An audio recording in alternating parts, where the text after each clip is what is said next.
So, Pops, Yeah. if you were a cannabis strain, what would your strain name be? Oh, that one's easy. The real OG Eddy Lepp. The real. Parentheses. Quote, unquote. OG Eddy Lepp. Yeah, we know. No,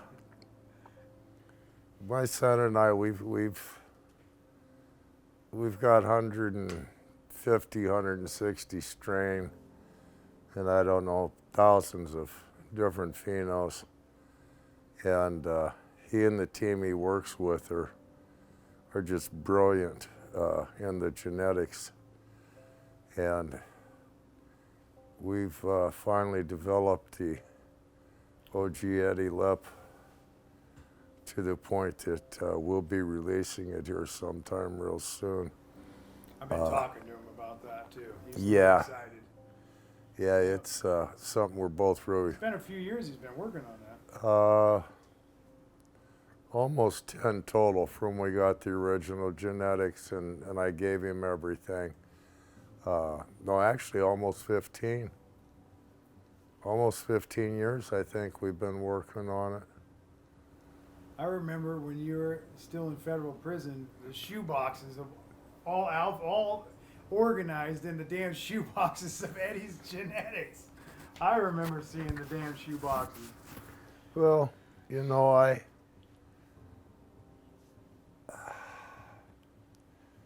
most people, it seems, and maybe I'm wrong, but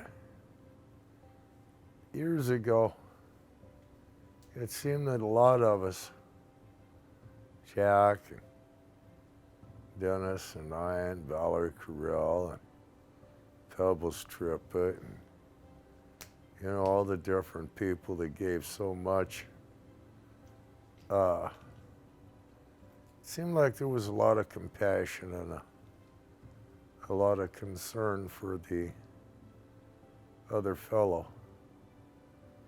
And as I expected, as we developed from a community into an industry, that kind of went to the wayside. Yeah. And sadly, and I don't think that you know, people wake up in the morning and say, I'm going to be a greedy motherfucker today. I really don't. I think that most people are just out there trying to make a buck, send their old lady to a beauty shop once a week, their kids to a decent school, you know. That's all they're really trying. But I'm blessed, truly blessed in many ways. And one of the ways I've been blessed is that I've always been able to take care of myself. Never had to worry about anything. And that's allowed me the freedom to truly experiment with the age-old question, why? Why am I here? Why am I like this? When will they be back? You know? And it just always motivated me to do as much as I could for the other guy as possible. And year after year after year, I risked going to prison in third world countries, many other fucking obstacles to obtain the finest genetics in the fucking world. And I have, and I did. And you all will see that coming out over the next 2 to 5 years. You can bet your ass on that. Cali Seed Bank. But it's been an interesting journey. I just wish everybody had the same compassion. I wish everybody worried about the other guy. I always knew from the very beginning that what worked for you might not work for him. Might work twice as good for her, might work half as good for me. So what does that mean? He's fucked. Unless we're better together. Right unless Eddy Lepp's got a goddamn different strain. That's right. Okay? Yep, that is it. And that's why I brought home strain after strain after strain from my sick and dying boys.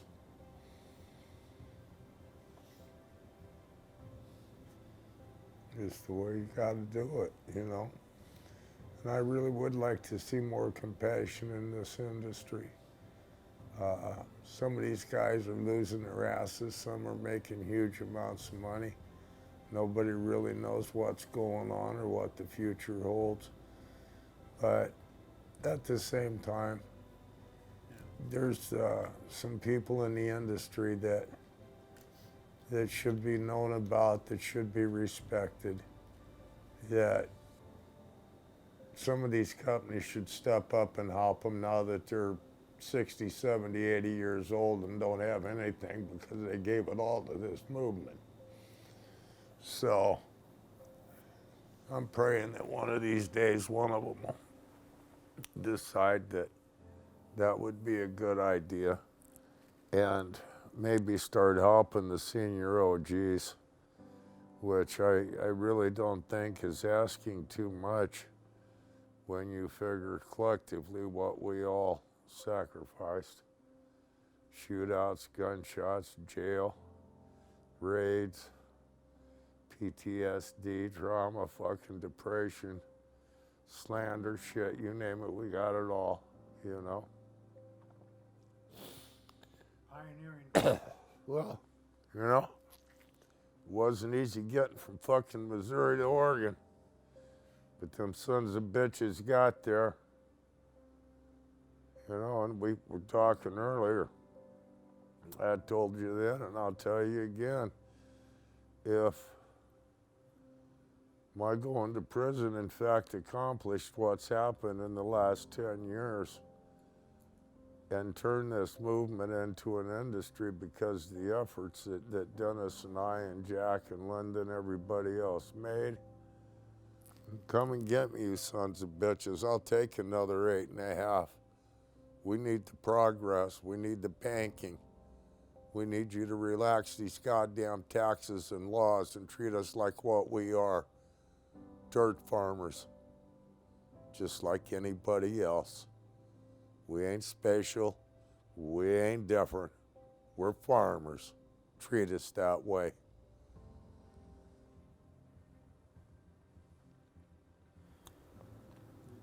Talked about Jack. Can you give me one? It's going to be hard to do. Actually, you can give me more than one, but if you could think of one your greatest memory moment with Jack, I'm sure it's more than that. But what comes to the top of your head? Oh God, well, I can't tell you. That I can't say. I'm sorry, I really, no. There are There's it going down.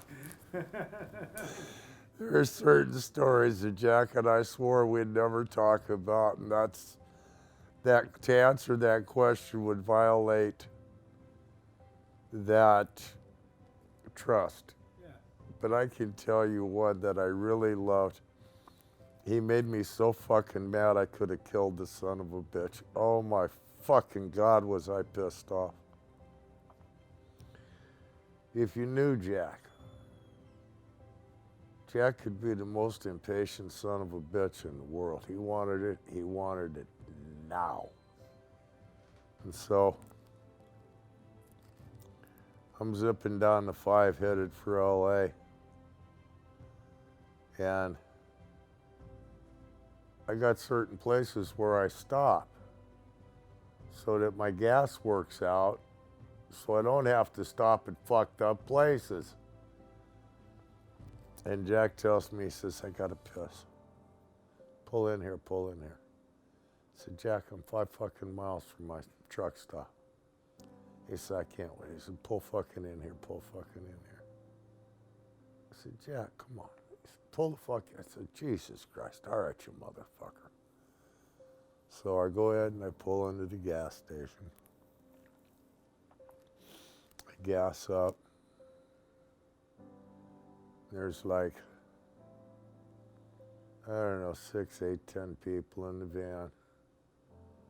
And they all go inside. You know, they're all coming out with their arms full. Nachos and sandwiches and bagels and drinks and all this crap. Fucking Jack.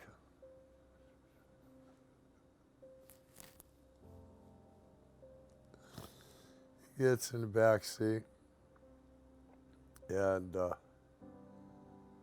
finally I get everybody loaded up. We take off, and Jack's insisting that I eat some bagel with cream cheese on it. So he's handing feed bagel from the back seat while I'm driving, right? And I swear to Christ, as God is my witness, I am too far down the on-ramp to back up and go back. But I am still on the fucking on-ramp to the freeway. And Jack tells me he's got to piss. I said, Jesus Christ, Jack, I just stopped 30 seconds ago for you to fucking piss, you son of a bitch. What? I forgot. Want some more bagel? So I had to take the very next fucking exit so he could piss. And it was my truck stop. Oh, shit. He used to do great shit like that to me all the time. I'd be zipping down the road just oblivious. And Jack would pull something like that on me halfway to Portland or Seattle or LA or wherever we were headed. I just laugh about that shit the whole rest of the fucking trip. Fucking great memories. Oh God, yes. Wonderful memories with him and Dennis. Pride Week with Dennis used to be, God, so much fun. Yeah. I mean, I still go to Pride Week, but God, without Dennis, you know, Dennis was my life in the gay community. You know, we had a tremendous life in the gay community because everybody knew Dennis, and Dennis, you know, always saw to it everybody knew who I was. And, you know, I've always been a very, very, very big supporter of the gay and lesbian community, and I guess now all these different alternatives that one may be. But I've always thought that, you know, it's a woman's right to decide what she's going to do to her body. Nobody else's. You know, you decide what you want to do with your body. You decide where you want to go. You decide, you know, and I don't know, maybe one day the rest of the world will catch on to freedom. But who knows? It's moving. They're trying. It just takes too damn long. Yeah. Too many idiots in the way. Yeah. Couple things. This, well, what that's going to add. Remind me to ask about Sandra at the end. I want to make sure we get her in on this too. Let's talk about your art and your paintings. Oh. I got a fetish myself. Well. I think I'm addicted to them. I started my work in prison with the glitter. I've always been artistic. I've always done things.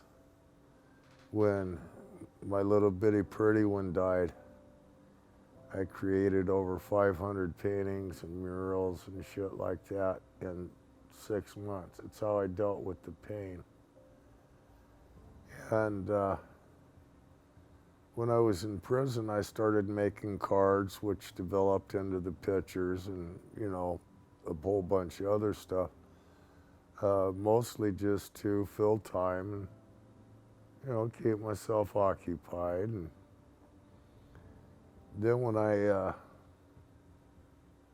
realized how beautiful I could make things, when I realized how truly spectacular and special I could make a bud look, I couldn't wait to get home. And now that I've got a regular studio and I have the right paper, I can cut it to size, I got frames, it's a real joy.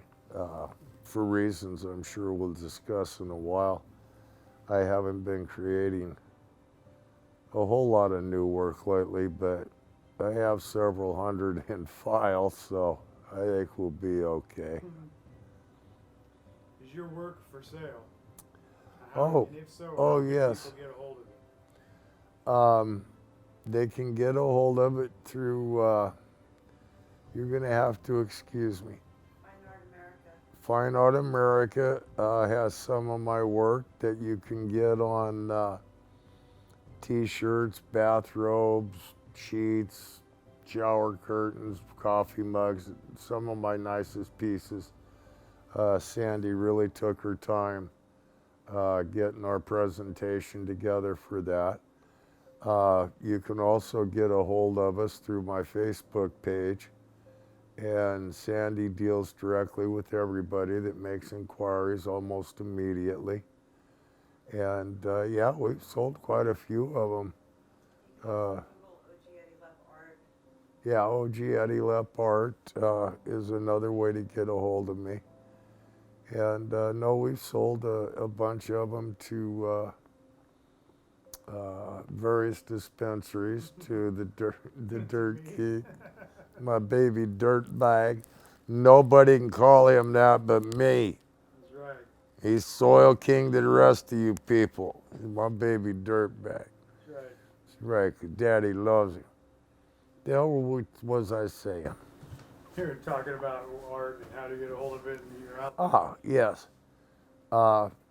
Some of my art's hanging in the executive offices at High Times, some in the executive offices at Raw, and Nugget magazine, and Skunk. Gosh, I don't know.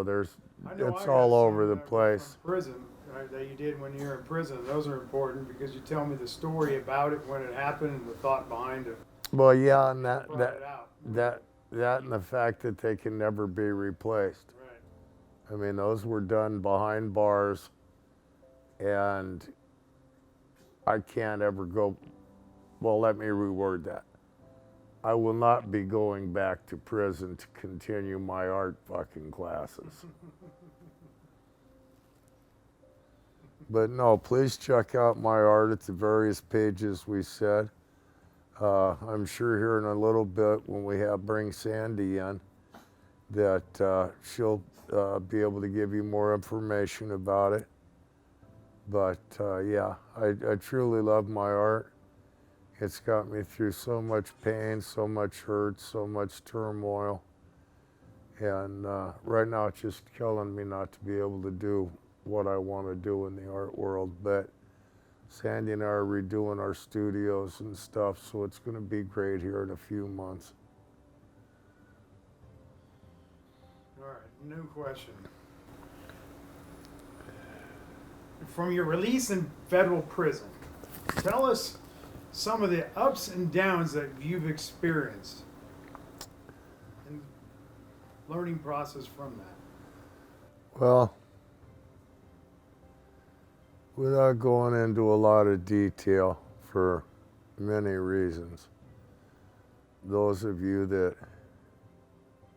that know me and know my close personal history know that I was in a situation for nearly 2 years that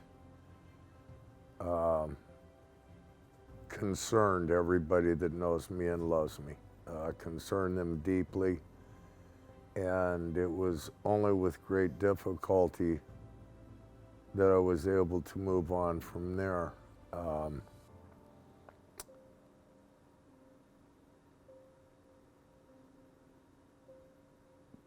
Between the pain and heartache of realizing that the world was not all I had believed it to be, I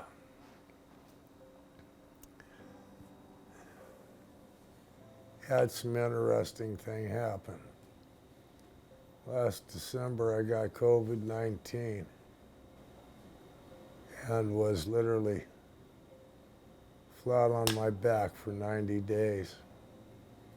During that time I fell, broke my pelvic bone, was given radiation poisoning by the VA,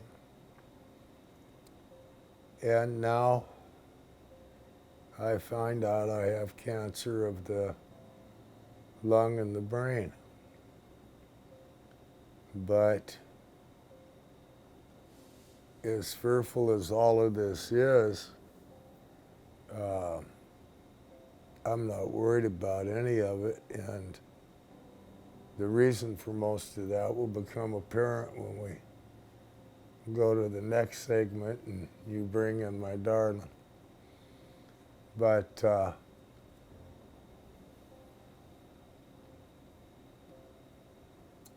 this was probably the best thing that ever happened to me. I believed,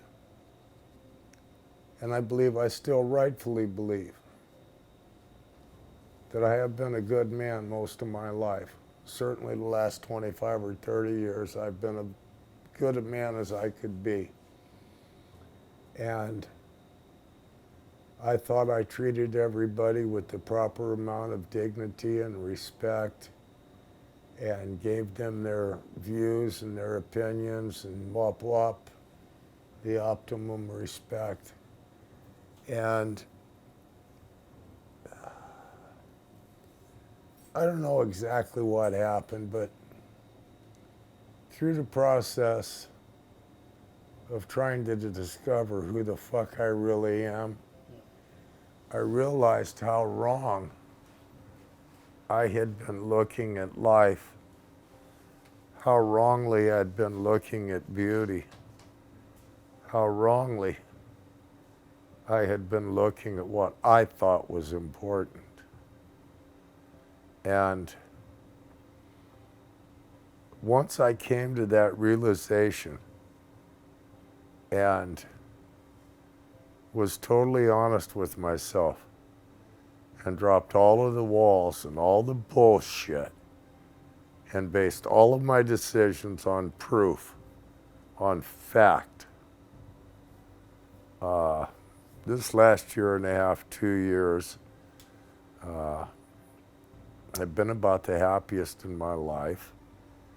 And this last month or so, I want you guys to know, as sick as I am, I tried to run her off. I did. I tried to let her out before she went too far. I did try. But she proved yet again why I was wrong in looking at life, how I had been looking at it. And we've been inseparable.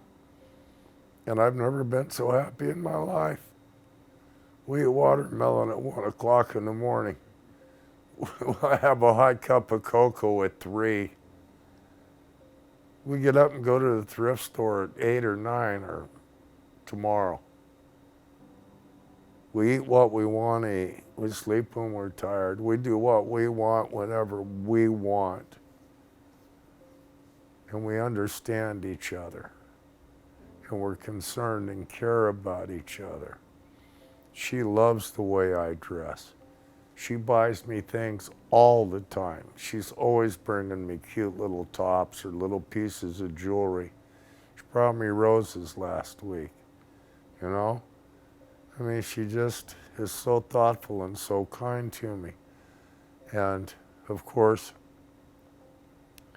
I do my very best to reciprocate, although right now my ability to do so is somewhat limited. She won't let me spend any money.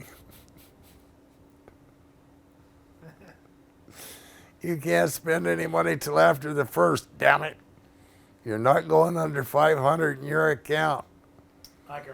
I said, well, I'll be glad when it ever hits 500. It will. Give me time. Yeah. I've heard her bitching on that one. Oh my God. But I'll tell you the truth, she jumped in, she went through, straightened out all my bills,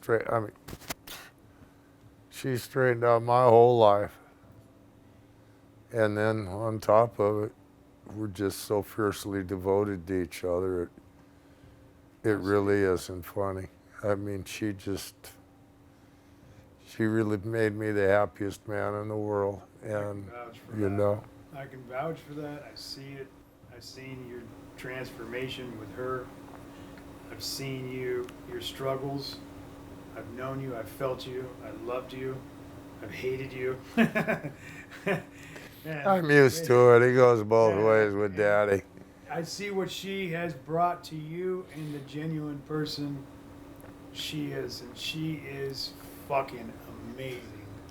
She is so real. The only thing realer than that woman is the real OG Eddy Lepp strain, which my son and I will be introducing through Cali Seed Company this year. Just thought I'd throw that out there for the fans. Where is my Sandy? I got more questions. Well, let's go. Let's get them. Okay. Well, I want to talk about the transformation from Eddy, you know, where you went through your wardrobe. Oh, got rid of all okay, that. Let's super. talk about the power behind that. And I seen you transform into this Peacock. peacock, exactly. And you know, at first you sit back and you wonder what's going on with him, and then all of a sudden I realize he's fucking free. Happiest. Himself. Like the bondage just fell off him. So explain that. Explain what I seen. Like tell people what I Well, see. for the last 30 years, as you and everybody knows, except for the time I was in prison, I virtually was in an event every weekend, probably 46, 47 weekends out of the year. And I always wore the most extravagant outfits, see-through pants and velvet capes, all of it. And I loved it. I loved the theatrics, and I loved being pretty, and I loved dressing up. And I would go home and I would hang up my puppets. And then the following week I'd pick out another beautiful outfit and I'd go do my thing. Well, anyway, I went through all this heartache, as I discussed earlier, and I was kind of in the interim. I don't know, maybe it was my menopause. Sandy swears I have had one. Or something, I don't know. But I was sitting there, and I realized that every morning I got up with my eyes half fucking welded shut with crusties, reached into a drawer, 9 times out of 10 didn't give a shit what color they were, pulled out a pair of sweats and reached into the drawer next to them and pulled out a t-shirt. And I wore those 4 and 5 days a week for 20, 25 years. And then I got to really thinking about it. And the ESPY Awards or something came on a couple years ago. Now, by this time, I had already switched over. I woke up that morning and literally threw everything I owned that was man's out the door. Literally, all of it. Everything. Shoes, socks, t-shirts, coats, everything all went in one day. And I've been dressing very androgynously and sometimes quite femininely. And I'm having a wonderful time doing it. I have beautiful outfits. Sandy supports me completely. She buys me, like I said, she's always buying me little things. And the other side of it is it seems that my Sandy, because she's been so fiercely independent and been a single mother and been so totally alone the last 10 years, has developed kind of a tomboy. You know, she likes wearing sweats and t-shirts all day. I had a bunch of great clothes. And when I first met her, that's all she ever wore. And I have to admit, the kid wore the bitch down. She's actually wearing some very girlish clothes. She makes me look kind of simple. She wears the cutest things sometimes, but she does have this kind of little tomboy thing.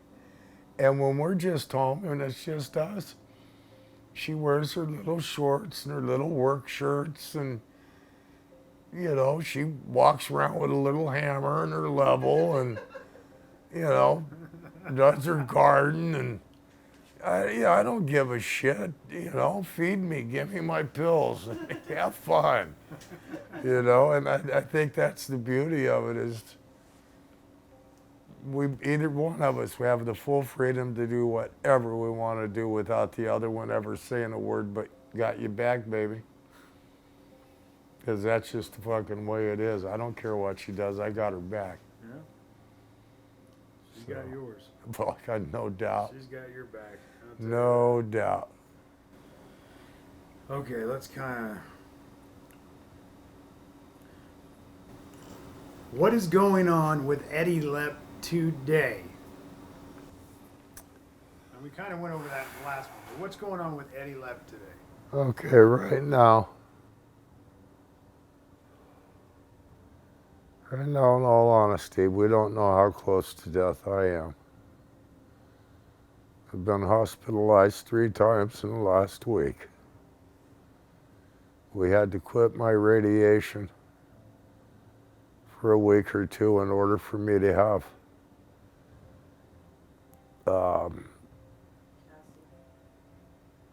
food things put in my belly so that they can feed me.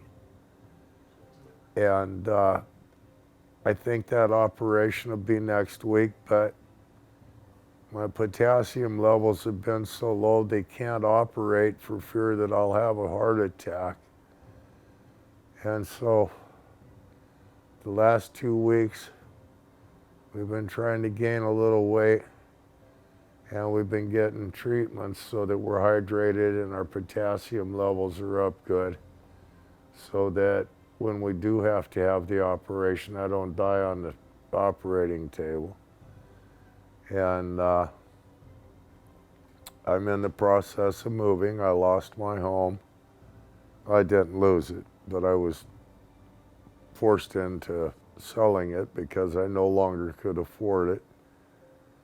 And we're getting a pretty big stack of hospital bills to piece Medicare don't cover. And quite frankly, I'm hoping somebody out there will care enough or be impressed enough with the story of what we all accomplished that perhaps they can help figure out a way for me to get a small motor home, like a little 22, 24 footer or something, so that if I do get through this, I can go to Colorado and Arizona and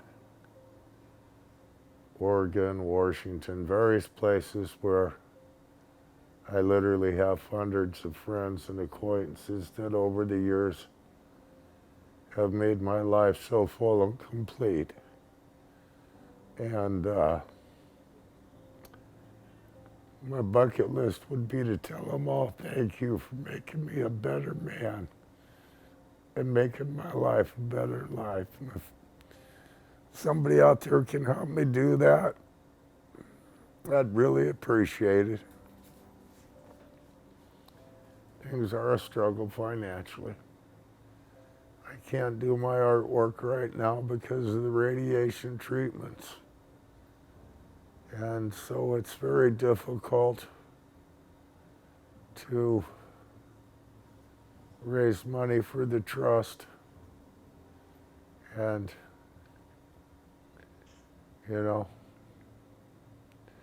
try to get things going.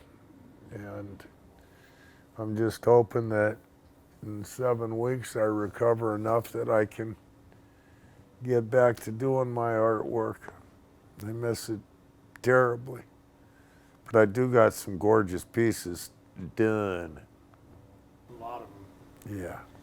But it would be nice to also be able, you're so far away from the hospitals and the clinics, just to be able to jump in an RV and go park for a day instead of to have to drive all the way back to Lake County in the car ride. Well, yeah, we're driving right now, we're driving 150 miles a day round trip from where we live to Ukiah to get my treatment. So yes, it's very difficult. Our car's a little bitty Oldsmobile Vibe, and I barely fit in the back toe to forehead. But thank God for Sandy. She turned it into a little bear cave. I'm comfy. I get by. So. And you go to Santa Rosa and you have to go to you're going everywhere else, not just Oh, no, we're going everywhere for this. We're not giving up. We're not.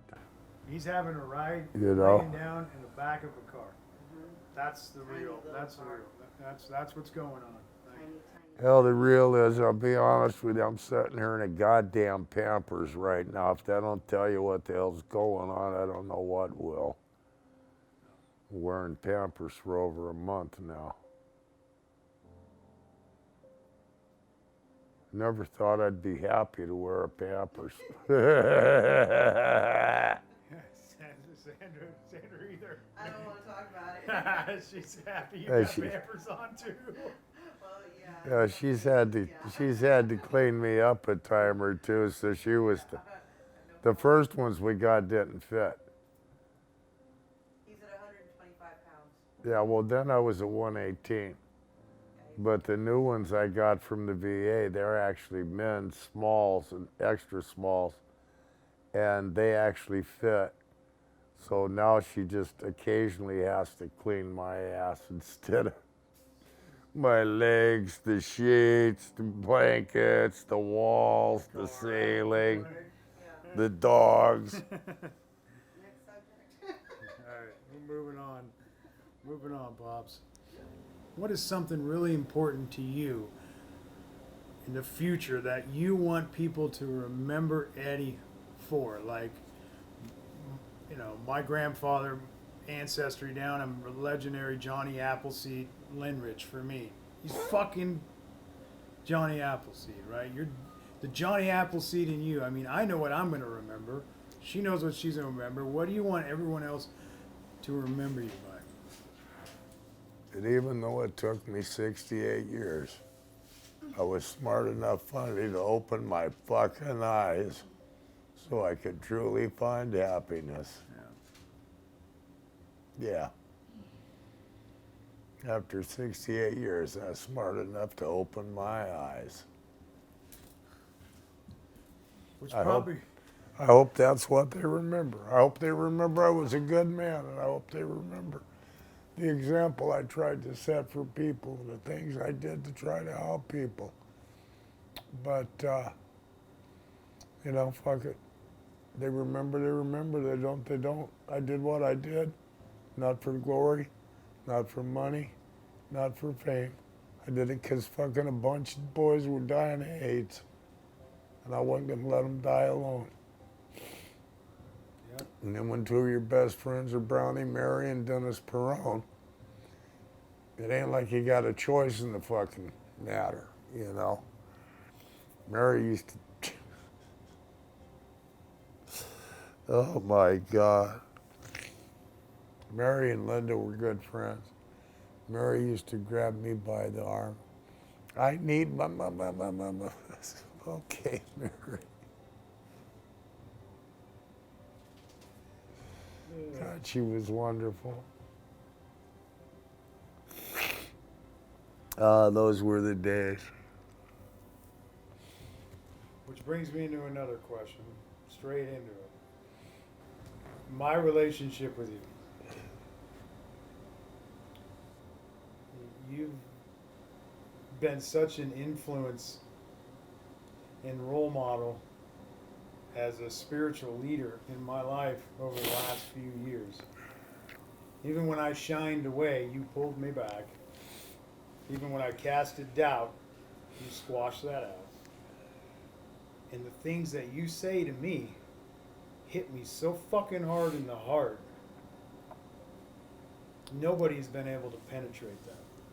Well, son, it gets back to talks we've had earlier, both private and in interview. Most people are too busy making a living to give a fuck. I'm not.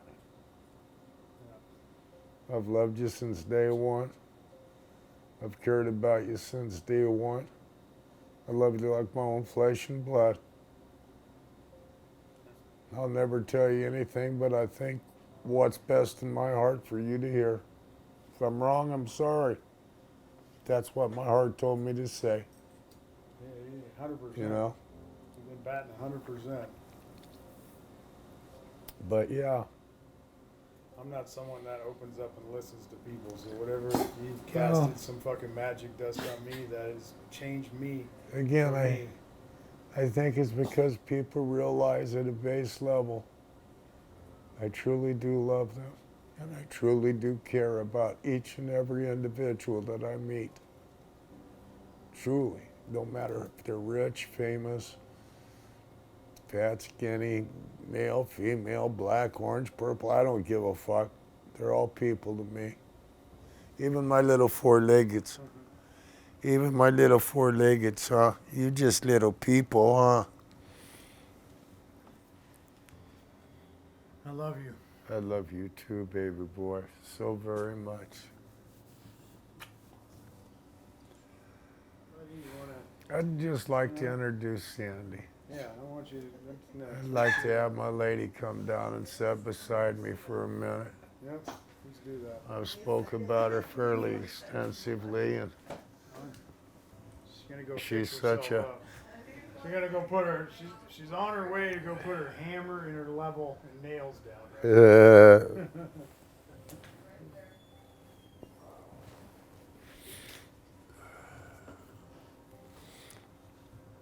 That's something else I love about her.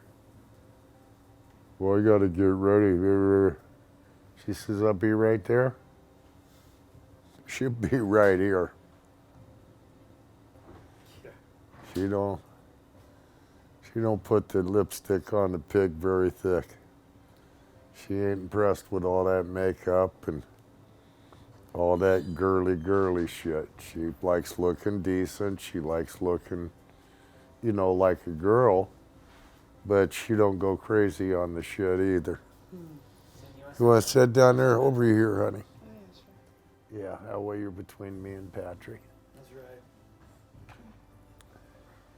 Well, ladies and gentlemen, this is her, Cassandra, my darling, my angel, the one that taught me how to open my eyes, the one that taught me how to see the world through true beauty. Not what I thought was beautiful, but what's truly beautiful. And I'll tell you, If you can figure out how to drop all your walls and look beyond the bullshit that you've created for yourself, because it is all self-created bullshit. If you learn how to drop them walls and you give somebody that loves you like Sandy a chance, they'll show you what true love and true happiness, true partnership is really all about. I ain't never been so happy in my life as I have with this silly motherfucker. I've told her, I don't care if it's watermelon at 1 o'clock in the morning or cocoa at 3. I wake up, I ain't feeling good. What do you want, baby? Cocoa. Okay. Smile on her face, and we make a picnic out of it. We do it every night. And she puts up with this snippy little bitch in me, and I actually listen to her, so. You do. It's a fact. I see it. There's two people in the whole world I listen to, and I fucked myself by introducing them. And now they love each other as much as I love either one of them, her and Chrissy. Oh, it's fucking disaster. Fucking disaster. That was a major mistake. I'd like to say something about her. Please. The journey that you've been on, especially more recently, is scary. Difficult for me, just my own side, watching what you're going through, what you've been through, what you're going through to right now. I can tell you I'm 100% comfortable knowing that you're safe. Oh, God. No problem Fucking there. About time you're safe. And you, this one right here is nothing but a goddamn angel. That's the truth. She is amazing, and she brings serenity and security. The And I love joy, you, and I appreciate you. the joy of my life. Very special lady. Thank you. And believe me, I hope you all have the privilege of meeting her. She'll touch your life like she touched mine. She's a special woman. Oh, and by the way, I'll put this bitch up against any motherfucker's butt. You bring it. That's right. Bring it. Because this girl knows what the fuck she's doing. I'm just saying. And That's elaborate on that. That's a minor fucking plug from OG Eddy Lepp. That's a plug. But she has her own foundation she's built decades ago. She was Oh, the God, first yes. woman. First woman arrested, tried, First arrested, person. tried, and acquitted as a Arrested, tried, and caregiver. acquitted. There you go. Yeah, as a caregiver. Same charges I beat, but as a patient, exactly. 1997. Just within, wasn't it just a few months after me? I got arrested in September and got acquitted in April. Yeah. A few months after I won my case. 97. And She still has all the paperwork. You can reach out to her and see all of it. And let me tell you, that's important because that's called pioneering, right? When I talk about, and you see me talking about pioneering cannabis, yeah, just as he's a pioneer, she's pioneered cannabis. So is my, gratitude that's and right. respect is owed, given, and was freely given to us by people like the both of you. You know, I get to carry the torch, like I've told you many times. You lit the motherfucker. You handed it to me, and I'm running down a goddamn block. Right? But if you wasn't lit and it wasn't handed, I wouldn't have nothing to grab. Yeah. And who the hell knows where I'd be now? All I can say is I've been truly blessed at the end of my life to be given the greatest treasure I've ever received in my life. Yeah. And that is not only my relationship with Sandy, which is so far beyond special, it's not even funny, but it's my relationship I have with my children and people like you that I truly love like my children. And there's not that many of you, about 7, 8 of you, but my God, I've gotten so close with each and every one of the people that I love as my family, as my children. And oh my God, what a reward that is. To be that close to all of your kids, to have them all be able to talk to you about anything, for you to be able to say anything to them, to truly be free. And I have that with all my children. And it's just, God, it's so fucking wonderful. I'm blessed. I've got the best family in the world. You are blessed.